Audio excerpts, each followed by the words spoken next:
राजस्थान में paper leak वाले आरोपी भी वही है, एक्शन लेने वाले पुलिस भी वही है, लेकिन राजस्थान में राज बदलते ही अब पेपर लीक वालों पर ताबड़तोड़ एक्शन हो रहा है। पेपर लीक मामले में ईडी ने पहली कार्रवाई जयपुर में कर दी।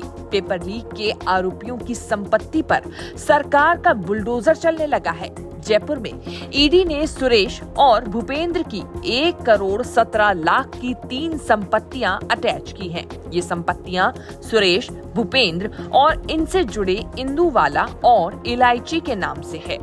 अगले सप्ताह डूंगरपुर और अजमेर में 6 संपत्तियां अटैच होंगी। ईडी ने 9 संपत्तियों की सूची बनाई है, जिसमें सुरेश, भूपेंद्र, आरपीएससी सदस्य रहे बाबूलाल कटारा, शेर सिंह उर्फ अनिल समेत कई लोगों के नाम शामिल है।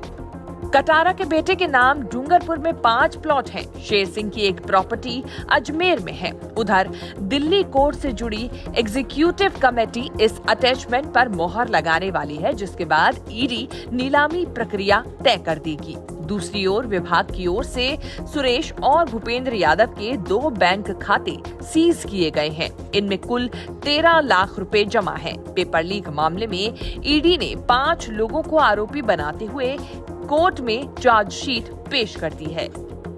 2021 में हुई एसआई भर्ती में नकल और पेपर लीक मामले की अब परतें खुलती जा रही हैं। जांच एजेंसी ने 14 ट्रेनी एसआई को पकड़ा है। पूछताछ में ये सामान्य प्रश्नों का भी उत्तर नहीं दे पाए।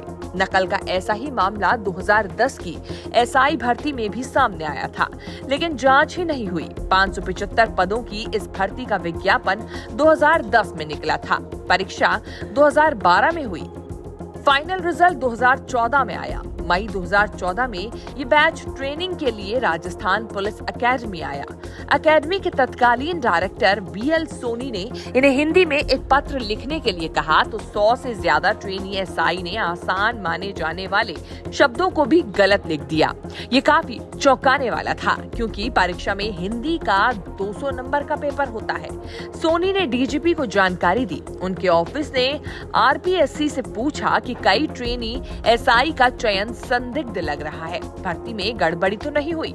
जवाब में आयोग ने कहा कि चयन सही तरीके से हुआ है। इसके बाद मामला ठंडा पड़ गया। उस वक्त ओमेंद्र भारद्वाज डीजीपी और पूर्व आईपीएस हबीब खान गौरान आरपीएससी के चेयरमैन थे। गौरान पर एसआई भर्ती पेपर लीक का केस दर्ज हुआ था। जांच में सामने आया है कि वो अपनी बेटी के लिए प्रिंटिंग प्रेस में पेपर लेने गए थे।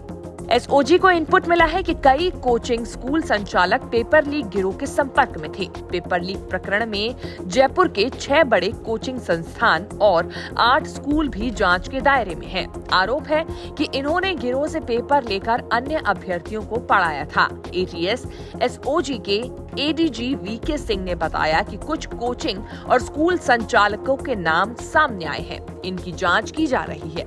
इधर मास्टरमाइंड जगदीश की गिरफ्तारी के बाद पकड़े गए 14 ट्रेनी एसआई से भी क्रॉस पूछताछ में 24 और थानेदारों के नाम सामने आए हैं, जो आरपीए में ट्रेनिंग ले रहे हैं। उनकी भूमिका भी जांची जा रही है।